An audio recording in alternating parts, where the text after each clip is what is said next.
ओम श्रीमद्भगवद गीता प्रथम अध्याय श्लोक 26 संपूर्ण सारांश संबंध। पूर्व श्लोक रे भगवान अर्जुन को कुटुंब मानंकु देखिबाकु कहिले, तापरे कौन हेला ताहार वर्णना संजय निम्न रे करूछंती। तत्र पश्यत् स्थितान् पार्थः पितॄनथ पितामहान् आचार्यान् मातॄन् भ्रातॄन् पुत्रान् पौत्रान् संखिस्तथा।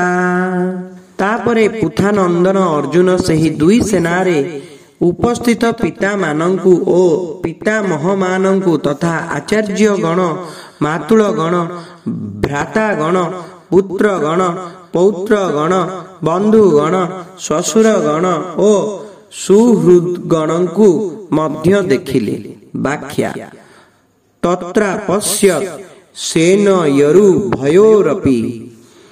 जेतेबेले भगवान अर्जुन को कहिले जे रणभूमि रे एकत्रित कुरुवंशी मानंकु देख, सेतेबेले दुई सेनारे उपस्थित निजर कुटुंब मानंक आड़कू अर्जुनंकर दृष्टि गला। से देखिले जे सेनारे निज निज स्थान रे पितांकर भाई भूरिश्रवा प्रभृति युद्ध निमंते ठिया होइछंती। एमाने मध्य पितृतुल्य भीष्म और सोमदत्त प्रभृति पितामह तथा द्रोण कृप प्रभृति आचार्य ठिया होइछंती।